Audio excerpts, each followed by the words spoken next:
বলো কেমন হয়েছে খাওয়া দাওয়া? মানে পিকনিক জমে গেছে তো? ফ্রাইড রাইস ঠিক আছে, ভালো লাগছে? আমাকে একটা কাপ দাও তো। দারুণ লেগেছে। মাসি রেঁধেছে বলে কথা নাকি? কই আমার দিকে তাকাও, কেমন হয়েছে? সুন্দর, খুব সুন্দর। ডাকবে রাঁধুনি হিসেবে ডাকবে? হ্যাঁ ডাকবো এবারে। নমস্কার বন্ধুরা, আমার সবুজ মাটির গল্পে তোমাদের অনেক অনেক ভালোবাসা। আজকে ভিডিওটা একটু আলাদা, চলো তোমাদেরকে দেখাই আজকে সকাল থেকে সন্ধ্যা পর্যন্ত আমরা কি কি করলাম। তোমরা প্রথম থেকে লাস্ট পর্যন্ত ভিডিওটি দেখে জানিও কেমন হয়েছে। ভালো লাগলে লাইক, কমেন্ট আর সাবস্ক্রাইব করতে ভুলো না, আর ভালোবেসে পাশে থেকে। মা চলো চলো উনুন দেখবো। আমাদের এই উনুন কমপ্লিট হচ্ছে। আজকে আমাদের ফিস্টি এই সকাল থেকে উনুন দিচ্ছে। আর একটু পরে আমরা সব বাজারে যাব বাজার করতে। বাজার আসার পরে আমাদের ফিস্টি শুরু হয়ে যাবে। খাবে তো, আগে তো খাওয়া দাওয়া, তারপর তো দাদুও আপনাদের করছো। দেখাবো আজকে আমাদের কি কি রান্না হবে। রান্না হয়ে গেলে আপনাদেরকে আবার শেয়ার করব। আজকে ডিসেম্বরের 14 তারিখ, আর ডিসেম্বর মাস পড়ে যাওয়া মানে একটা পিকনিক রব, যেটা সবার মধ্যেই হয়। তো আমাদেরও আজকের পিকনিকের জন্য আমরা ছোট পিকনিক, বড় সড়ো না, এই যে আয়োজন করা শুরু হয়ে গেছে। কি কি ছাড়ানো হচ্ছে? আদা রসুন, এখানে বিনস ছাড়ানো হচ্ছে। আর এখানে এটা বড় রাঁধুনি, তাই গলায় গামছা নিয়ে বসে গিয়েছে, পেঁয়াজ কাটছে, মানে ছাড়ানো হচ্ছে। তো চলো তোমাদেরকে একে একে দেখাবো। আজকে আমি আমার ব্লগটি এখান থেকে শুরু করলাম। আচ্ছা, শুধু কাজকর্ম করলে হবে না, তার সাথে খাওয়া দাওয়া। সকালের খাওয়া দাওয়া হচ্ছে কি যে এই শুকনো মুড়ি আর ধনেপাতা, আর তার সাথে হচ্ছে একটু চানাচুর, যেটা চোখে দেখাও যাচ্ছে না খুব একটা। শ্বশুরের তেল। আর শ্বশুরের তেল নাকি? না, শ্বশুরের তেল না, এটা দোকানের তেল। ও আচ্ছা, সর্ষের তেলকে বলছে শ্বশুরের তেল। যাই হোক, ওই শ্বশুরের হোক আর সর্ষেরই হোক, দোকানেরই তেল, আমাদের নয়। আর এই খেয়ে দিয়ে শুরু হবে এবারে রান্না বান্নার জোগাড়জান। রান্নার তো জোগাড় চলছে, ভাত বসাবো। চলো তোমাদেরকে দেখাই। জ্যাঠা আসছে কাজে থেকে। জ্যাঠার কে এখানে চাল ধুয়ে রেডি হয়ে গিয়েছে। পাত্রের অভাব, তাই বড় বালতিতে চাল ধুয়ে নেওয়া হয়েছে। ভাত বসানো হবে, ফ্রাইড রাইস আর চিকেন কষা, আর রাত্রেবেলা কি হবে, বনফায়ার। চলো তোমাদেরকে দেখা। আমাদের উনান জ্বালানো হয়ে গেছে, জ্বালিয়েছে আমার কর্তা মশাই। আর এখানে কি বলে, কড়া বসিয়ে দেওয়া হয়েছে। এত বড় হাঁড়ি নেই চাল দেওয়ার জন্য। এটা ধরে যাবে তো 3.5 কেজি চাল? হয়ে বেশি হয়ে যাবে বলছে, জানি না, না হলে ব্যবস্থা হবে পরে। আজ কি রাঁধুনি তুমি? হ্যাঁ, এই বাবা, হাই নিঃশ্বাস থেকে লোকে ভয় পেয়ে যাবে। দিয়ে দিলাম, জল গরম হয়ে গিয়েছে, চাল দিয়ে দিলাম। খুব গরম হয়নি, হাত দেওয়া যাচ্ছে, না হলে আমি এতটা সতী নই যে এত গরম জলে হাত দিতে পারতাম। ভাত বসিয়ে দিয়ে এসছি। ফ্রাইড রাইসের জন্য কাটা হচ্ছে গাজর, আর ওদিকে দেখাও ও কাটছে বিনস। আর আরেকজনে যে কাটছে গাজর আরেকজন কাটছে। মানে সবাই রাঁধুনি আমরা, হ্যাঁ, মিলেমিশে করি কাজ। হারি জিতি না হিলাজ, ব্যাপারটা সেটাই হচ্ছে। লাজ নেই, বুঝিয়ে দেবো ওখানে খারাপ হলে। ঠিক আছে, খাওয়ার সময় কথা বলবো। কড়া গরম হয়ে গিয়েছে, দিয়ে দিলাম গাজর। গাজরটাকে ভেজে নিচ্ছি ভালোভাবে। সেদ্ধ করে নিয়েও ভাজা যায়, কিন্তু আমরা ভেজেই নিচ্ছি ফ্রাইড রাইসের জন্য। আর এই যে আমার কি বলে, হেল্পিং হ্যান্ড, গাজর দিয়ে দিচ্ছে। দাদু সানটান করে চলে এসেছো? এই তো রেডি হয়ে আছি আমি। দাদুর হন্ডা গাড়ি। হ্যাঁ, খালি ভাতটা কেটে দাও, খেয়ে নি। এই তো দাদুর হন্ডা গাড়ি। এই এ বাবা, কড়াই তেল গরম করে দিয়ে দিয়েছি কাজু, কিশমিশ, গোটা গরম মশলা। আর এখানে একবার করে নামিয়ে নিয়েছি, দেখাও। ওটা একবার করে নামিয়ে নেওয়া হয়েছে, একসাথে তো পুরোটা হবে না। আবার ওই ভাই দিচ্ছে, এই প্লেট আছে কিন্তু নিচে, এটা প্লেট আছে, প্লেটে করে ভাত দিয়ে দিয়ে ভাত সবজি আস্তে আস্তে দেবো আর ভাজতে থাকবো। ঘি তো দিয়েই দিয়েছি, তেল গরম করে, ঘি দেবো না। অল্প অল্প করে কর।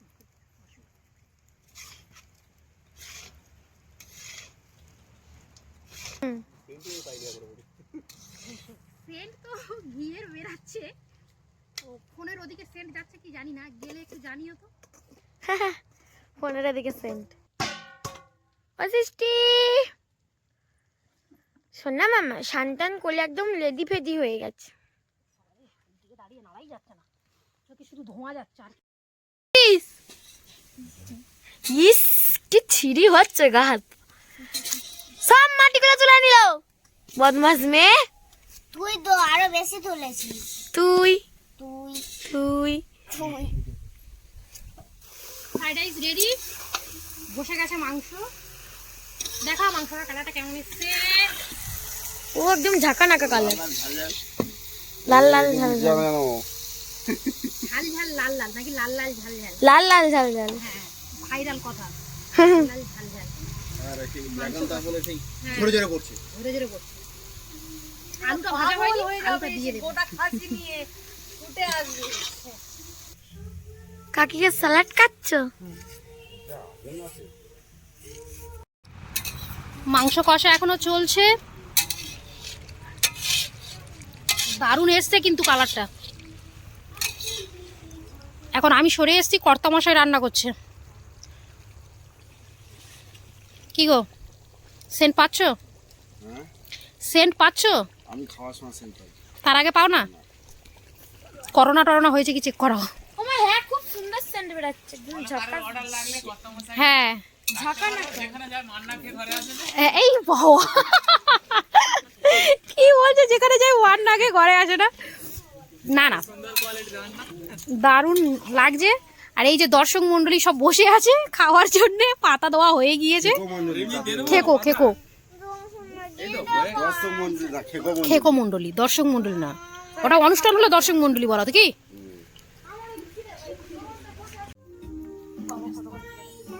বেলা হয়ে গিয়েছে, বাচ্চারা খিদের জন্য কামড় করছে। ভাত দিয়ে দিচ্ছি, ভাত না ফ্রাইড রাইস আর মাংস কষা আছে। ভাত তোমার দেবো। সিমরান তো একদম ফার্স্টেই শুরু করে দিয়েছে। হ্যাঁ, সিমরানের খুব খিদে পেয়েছে। বলো কেমন হয়েছে সিমরান? ভালো তো? বলো রিমি কেমন লাগলো বলো? গুড। বলো কেমন হয়েছে খাওয়া দাওয়া, মানে ভালো ভালো। পিকনিক জমে গেছে তো? হ্যাঁ ফ্রাইড রাইস ঠিক আছে, ভালো লাগছে? আমাকে একটা কাপ দাও তো। হেভি লাগছে দারুণ লেগেছে? একদম মাসি রেঁধেছে বলে কথা নাকি? একদম একদম। কই আমার দিকে তাকাও, কেমন হয়েছে? খুব সুন্দর। খুব সুন্দর। ডাকবে রাঁধুনি হিসেবে ডাকবে? হ্যাঁ ডাকবো এবারে। দাদু দাদা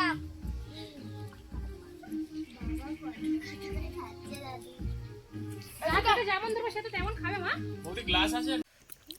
বলো কেমন লেগেছে বলো। খুব ভালো একদম।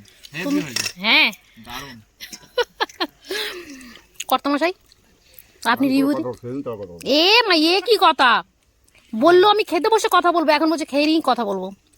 এখন বলবে না তুমি? রাঁধুনির অপমান। বসে গিয়েছি সারা দিন রান্না বান্না করার পর খেতে, আর খাচ্ছি কলা পাতায় আজকে। আর কলা পাতায় খাওয়ার কি বলবো, মজাই আলাদা। আর তারপর স্বাস্থ্যের পক্ষেও উপকার, ওই জন্য। পেছনের ইতিহাসটা কেউ জানে না, সেটাও বলে দিই, থালা আনতে ভুলে যাওয়া হয়েছে ওই জন্য।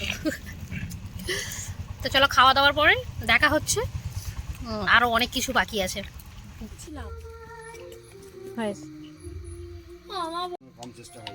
এই যে আমাদের আগুন জ্বলে গিয়েছে। এটা কিসের আগুন জ্বলছে, মানে জ্বালিয়েছে? বনফায়ার। বিশাল। রোহিত খাবি তো? একদম। সাবাস। আমার বাড়িতে সারাদিন পিকনিক করার পরে রাত্রেবেলা মানে বনফায়ার না হলে ঠিক জমছিল না। এটুকু আর বাকি থাকে কেন, তাই এটাও পরে ইয়ে দিয়ে কেন এইদিকে সাজাও, এইদিকে সাজাও। হ্যাঁ, ওদিকে একটু তুমি বটা দিয়ে দাও। বনফায়ারটা হচ্ছে এই যে বনফায়ারটা হচ্ছে, বনফায়ারের সঙ্গে আবার অনেকক্ষণ যেতে পারবো না বলে দিল। আমি শুধু কটা বনফায়ার খাবো, তারপরে উঠে আবার খাবো না, খেতে হবে না। কালকে সকালবেলায় রোহিত কেমন লাগছে? ভালো। এই যে বড় রাঁধুনি। হ্যাঁ, শুধু ফুঁকো দিয়েই ফুঁক দিতেই আছে আগুন জ্বালানোর জন্য। তোমার আছে কি এই ডিউটি? আগুনটাই দরকার। বলো ওই জন্যই বলো বলো কি বলবো বলো এবার দাদারি। না রান্না হয়ে যায় বড় বলো। তুমি তো করো, তুমি তো করবে না। আমরা কি করবো? তুমি একটা করো, তুমি কি বলবো বলো বলো। এই যে বনফায়ারটা হচ্ছে, সারাদিন পিকনিক করে ভীষণ ক্লান্ত। কি রিমি ক্লান্ত? না একদমও না, ভুল ভেবেছো তোমরা। হ্যাঁ হ্যাঁ হ্যাঁ এখন কি হচ্ছে আমাদের? বনফায়ার। কোথায় দেখাও? এই যে, এই যে আমার মা থেকে একটু তুমি মায়ের দিকে নেব। না। এই যে এটা রিমির মা। আমার বলো এই যে বাবা দিকে বাড়ি বাবা। বাবার দিকে বলতে হবে। এই যে এটা রিমির বাবা। রিমি বলতে চাইছে যে আমার বাবার দিকে নাও, আমার মায়ের দিকে নাও। বাবা কিছু এই বলো কিছু না। বলে দাও তোমার মেয়ের হয়ে। হাই বন্ধুরা, আজকের আমাদের সন্ধ্যাবেলা আইটেম শিক কাবাব হচ্ছে। এই আপনাদের বোন সবাইকে ভাইয়া হ্যাঁ, নিমন্ত্রণ। যা আপনারা হচ্ছে চলে বলেই দাও। আসুন। রিমির ভাগগুলো খেয়ে যাবেন। ভীষণ এক্সাইটেড, প্রথমবার করা হচ্ছে, দেখা যাক কেমন লাগে টেস্ট। আর আমার সিমিরানি কই? সবাইকে দেখতে পাচ্ছি। ও এই যে, দেখি মা একটু সরে এসে সিমিরানিকে নিয়ে নি। কোথায় গেল? এই যে দিয়েছি। সিমিমা, তুমি বলো কিছু। এটা হয়নি ওই জন্যে। আমি অনেক বিরক্ত, অনেকক্ষণ বোনকে সামলেছি। ও মা, ভালো জিনিস খেতে গেলে একটু তো থাকতে হয় বাবা। যাক, তুমি কি খুশি? আর এদিকে আমার পা ব্যথা হয়ে গেল। শুধু রিমি আমার সাথে সঙ্গ দিচ্ছে, তাই না মা? দায়িত্ববান লোক। দায়িত্ববান মেয়ে, দায়িত্ববান লেডি। আমাদের রেডি হয়ে গিয়েছে খাবার, এবার শুধু মানে সার্ভ করার অপেক্ষায়। তবে বেশিরভাগ ক্রেডিট হচ্ছে আমার কর্তাবাবু। আর এই যে একজন দাঁড়িয়ে, ওনারা অনেক হেল্প করেছে বসে বসে। আমি তো সৃষ্টি কাঁদছিল বলে উঠে গিয়েছিলাম। এই যে একজন কি হয় জানো? হ্যাঁ, ওর সম্পর্কে তো বোনই হবে, তাই না? তো একজন মানে সম্মান দেওয়া। কি দারুণ হচ্ছে দেখছি একটা। ভালোই শিখছে। এই যে ভদ্রলোকের খুব খিদে পেয়েছে, বসে আছে, মাথায় হাত পড়ে গিয়েছে। আর এখানে কি হয় সম্পর্কে? ওই বাবাই বলো আর কি। বাবাই হয় না? জেঠু বলো, ইয়ে কাকু বলো। কাকু যাই হোক, তো উনি এমন একটা সম্পর্কে পড়ে গিয়েছে, কি বলবো বুঝতে পারছি না। ঠিক আছে। সব মিলেমিশে। ছেলের কি মামার আমি তো দাদু, আর মাসি, হ্যাঁ ওই ওরকমই। আমি তো দাদু বলি। আর আমাদের এক মানে বড় সে কন্টেন্ট ক্রিয়েটার, সে রিমি রানিং ঘরে এখন নেই, ঘুমিয়ে গিয়েছে একদম। চলো, আমাদের নায়ক ছিল। নায়ক ছিল।